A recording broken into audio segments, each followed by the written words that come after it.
Please all stand.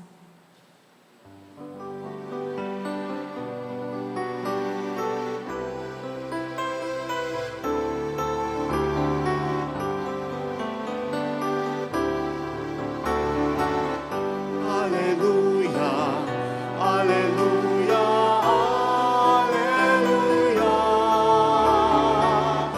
hallelujah, hallelujah, hallelujah, hallelujah, hallelujah, hallelujah,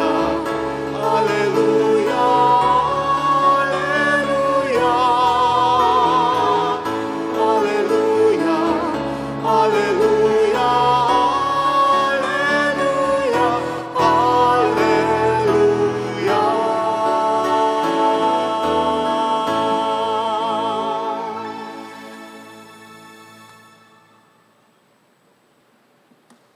The Lord be with you. And with your spirit, A reading from the Holy Gospel according to St. John. glory to you, O Lord.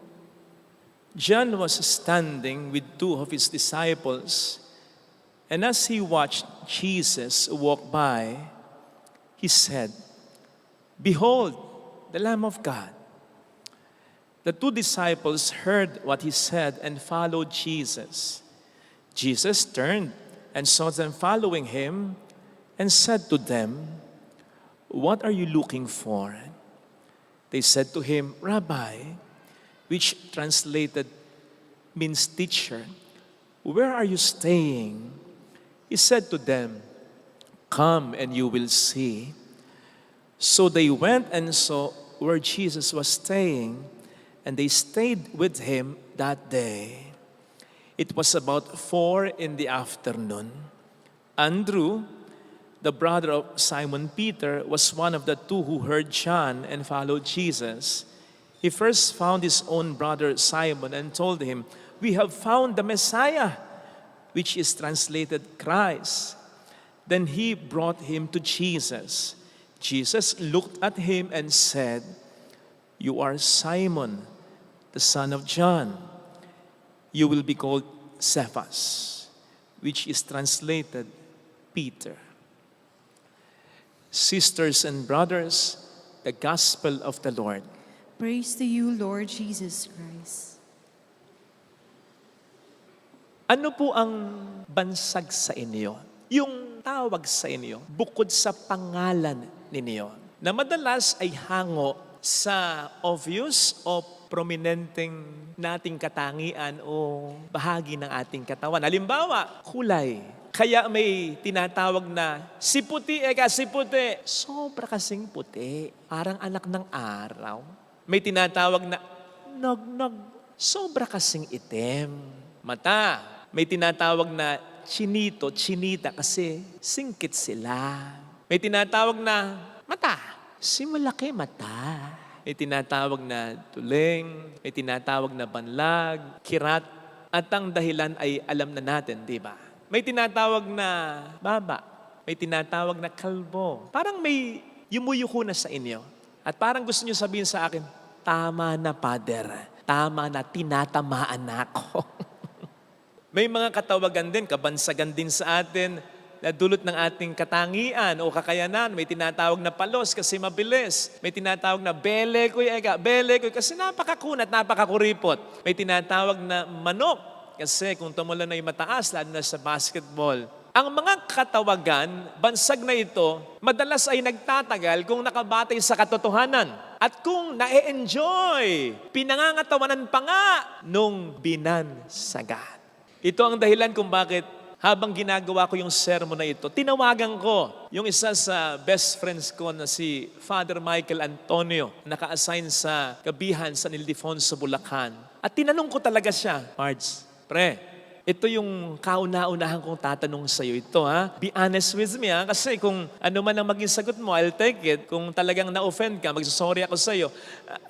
Ano ba yon, Tol? Ano bang pakiramdam mo sa naibansag ko sa iyo? Kasi nung kami seminarista pa lang, nabansagan ko siyang kuwitib. Yung kuwitib ay yung langgam na maitim at maliit. Pero makulit, madiskarte. Ganun kasi si Michael. Lalo na nung seminarista pa lang kami, ha? Si Father Mike, maliit, maitim, pumusyaw-pusyaw na nga ngayon. Makulit, sa basketball lang ako. Kulit, kaya magaling eh. Nakalulusot. At maabilidad, magaling gumawa ng paraan. Kaya nabansagan ko siyang quitty. Noon, at dala-dala niya hanggang ngayon. Kaya ang tanong ko talaga sa kanya, Pads, nagtatampo ka ba sa akin dahil sa bansag ko sa iyo? Alam niyo sabi niya, Tol, hindi. Honest. Gusto ko nga eh. Nakita mo, may nagpadala sa akin, si Papa P, yung seminarista dating kakaibigan ko rin, si Kim. Pinadala na ako ng medyas. Ano nakalagay? Quitty. Nung ako'y nagkakotse, naglagay ako ng isang malaking sticker sa hood ng kotse ko. At ang nakalagay, Boss Quits. Talagang pinangatawanan ko, Brad. Kasi alam ko namang yung bansag mo sa akin na yun ay dahil sa aking mga magagandang qualities. Amen. Nakita niyo na? Kesa naman sa Gabrata. Dati kasi may pinansagan ding Gabrata. Hindi ko lang alam kung naging pare. Kasi yung seminarista nagpupo sa kubeta. Nagpupo. Nakalimutan niya atang i-flash. May nakakita ng pupo niya. Laki, laki. Kaya nabansagang Gabrata, gabraso ang tae niya. Narinig po natin sa ating maikling ebanghelyo, ang tatlo na katawagan o bansag kay Kristo. Ano-ano? Guro. Kasi tigapagturo talaga siya eh. Noon, hanggang ngayon, makapangyarihan ang salita niya.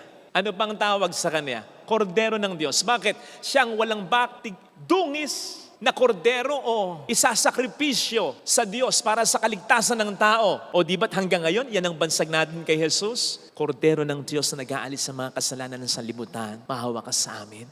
Siya ay tinawag ding Mesiyas. At hanggang ngayon, tawag din natin sa Kanya ay Kristo, tagapagligtas. Dahil mula noon hanggang ngayon, sa mga susunod pang panahon, walang ibang tagapagligtas kundi siya lamang na ating Panginoon. Amen. So yung katawagan, bansa, guro, kordero ng Diyos, Mesiyas, mula noon hanggang ngayon, pinapangatawanan ni Jesus. Tayo ba, bilang mga Kristiyano, in the first place, gusto ba nating binabansagan tayo o binansagan tayong Kristiyano? Amen. Di ba?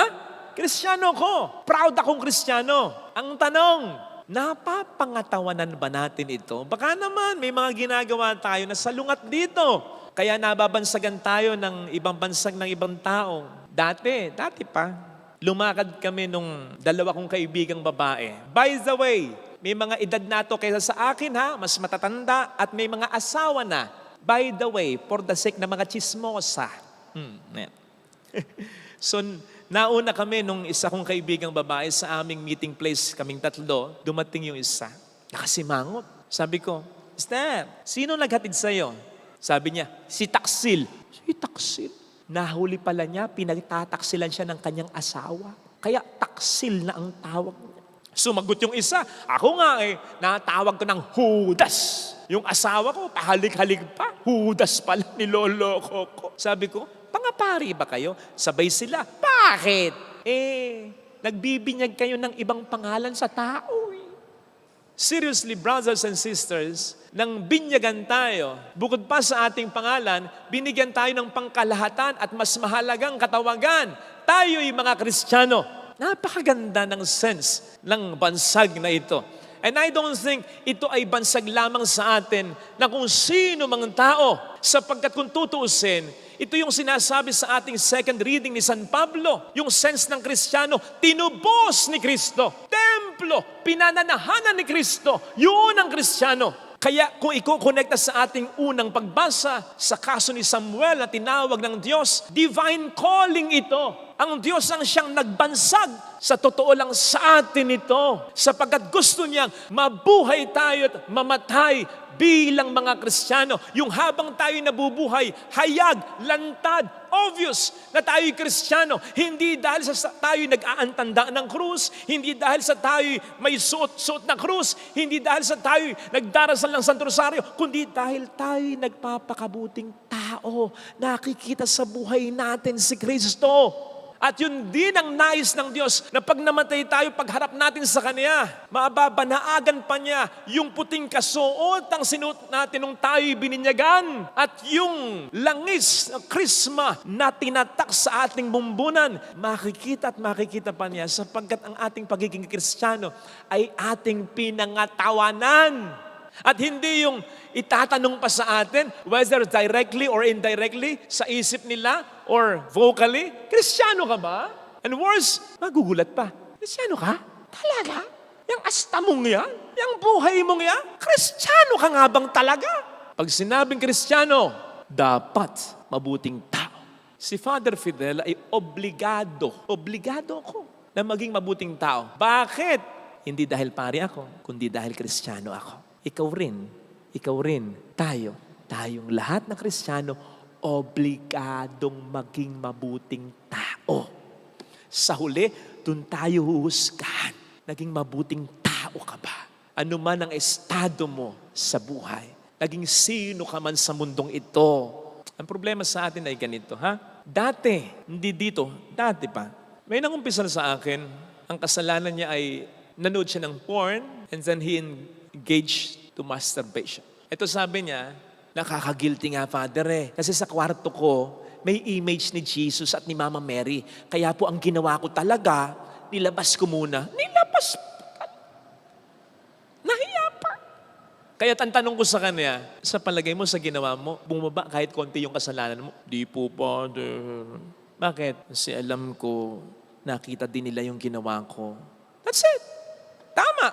Pero may follow-up. Ang sabi ko sa kanya, sa tingin mo paano nila nakita? Lalong-lalo na ni Jesus. Ganito, describe ko sa iyo. Bago ka manood ng porn at ng mag-masturbation, Jesus was not like above you, wasn't so much like beside you, in front of you, or behind you, and asking you, are you sure you want to do this? Hindi ganun ang nangyari. Ang nangyari ay ganito, kapatid. Jesus was inside you, is inside you. At bago yung panonood mo ng porn, bago yung masturbation, ang tanong niya ay, hindi, are you sure you want to do this? Ang mas tanong niya ay, are you sure you want us to do this? To the extent na po pwede ang itanong niya sa iyo, are you sure you want me to do this? I am inside you. Kaya't ang binababoy natin, hindi lang sarili natin, kundi si Kristong nasa sa atin. Ganon katindi ang kasalanan natin. Hassle, di ba? Kakahiya, di ba? Kinda scary. Nakakatakot, di ba? Again, lagi nating isipin yan, ha? Hindi siya somehow like nasa tabi natin at sabihin natin, Lord, pikit ka muna, takpan mo muna mata mo. Hindi ganun. Nandiyan siya, oh. Kung sinong tinititigan natin, nakikita niya. Hindi ito magiging scary, hindi ito magiging hassle, hindi ito magiging tiyahe, nakakahiya kung pinapangatawan na natin ang ating pagiging Kristiyano. In fact, mas magiging maayos at masaya pa nga ang buhay natin kung ating pagiging Kristiyano ay pinapangatawan na natin kasama ng mga buhay ng mga taong nakapaligid sa atin. Madalas may nagsasabi, swerte, sabi ng iba, blessing sa pamilya ang may pare. Kaya may mga magulang, minsan pinipilit pa ang anak na magpare. Blessing daw kasi. Hindi ako sigurado, ha? Pero isang bagay ang sigurado ko. Blessing sa pamilya. Kung sa pamilya, may mabuting asawa, may mabuting magulang, may mabuting anak, may mabuting kapatid, may mabuting tao. Kasi kapag sa pamilya, may mabuting tao, buhay na nagtuturo ng kanyang pagmamahal si Kristo. Buhay na nagsasakripisyo para sa pamilya si Kristo. Buhay na nililigtas ni Kristo ang pamilyang ito. Aanin mo ang pare kung hindi mabuting anak yung pare. Aanin mo ang lawyer, aanin mo ang engineer kung hindi mabuting asawa, magulang, anak, kapatid, yung engineer, lawyer, doktor na yan. Ang sabi sa Proverbs 12:4, parang ganito sa Tagalog version. Ang mabuting may bahay ay ikinararangal, ikinatutuwa, ikinasisiya ng kanyang asawa. Mabuting asawa, mabuting may bahay. Pero kabulukan sa kanyang buto. Kung itatranslate ko to para sa akin, pero cancer sa buto ng isang asawa kapag nakakahiya o masamang tao ang kabiyak niya. Ang sakit pa namang cancer sa buto, ang isa sa pinakamasakit na cancer. Alam niyo kung bakit isa ito sa pinakamasakit na cancer? Kasi ang cancer pala sa buto, mas umaatake kapag mahihiga ka na, kapag magpapahinga ka na, kapag matutulog ka na, mas sumasakit siya. Isipin mo yun, wala kang pahinga. Siyempre, mayroong scientific explanation dyan. Hindi natin pag-uusapan. Ang gusto kong ma-pick up yung punto ko ay ganito. Ganon ang pagkakaroon ng hindi mabuting asawa. Ganon ang pagkakaroon ng hindi mabuting magulang. Ganon ang pagkakaroon ng hindi mabuting anak. Ganon ang pagkakaroon ng masamang kapatid, malanghiyang anak. Parang pagkakaroon ng sakit sa pamilya. Sakit na hindi mo kayang matakasan. Sakit na kahit mag-abroad ka, kahit pa may pera ka, hindi magbibigay sa iyo ng kapahingahan.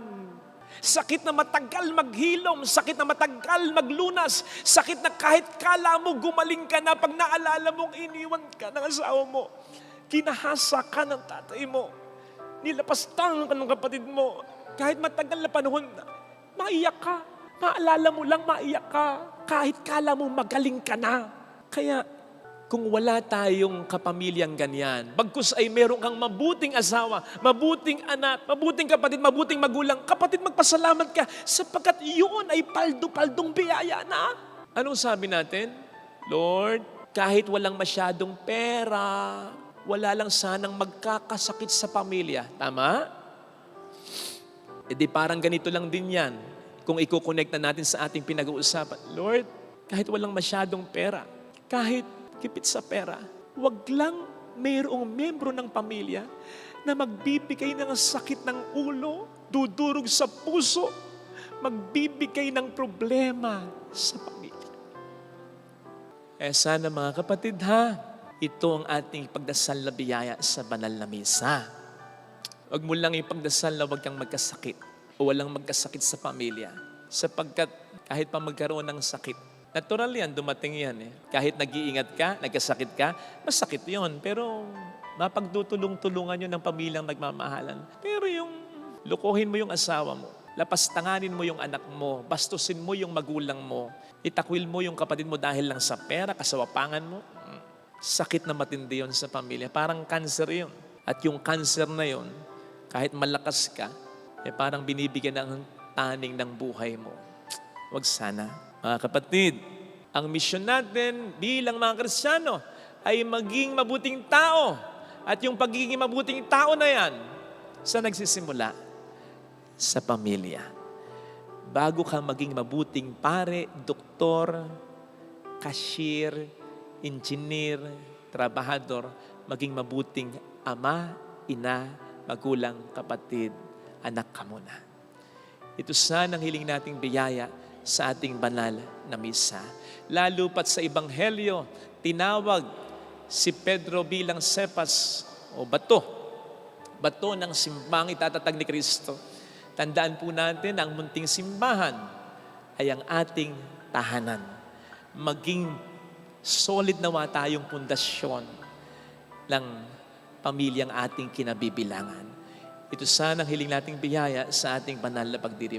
Ilagay natin ang ating kanang kamay sa tapat ng ating puso.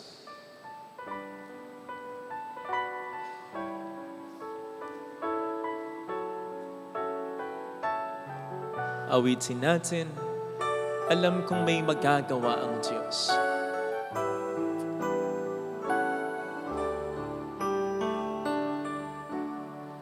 Alam kong may magagawa ang Diyos. Alam kong may magagawa ang Diyos. Alam kong may magagawa Walang imposible sa Kanya. ang Diyos. Kung ako'y magtatapat, Kung ako'y magtatapat sa Kanya'y maglilingkod, sa Kanya'y maglilingkod, alam kong may magagawa ang Diyos. may magagawa ang Diyos. Alam kong diringkin ng Diyos ang samo ko, Alam kong di sapagkat mahal niya ako. ng Diyos ang sama ko. Alam kong diringkin ng Diyos ang samo ko. Alam kong di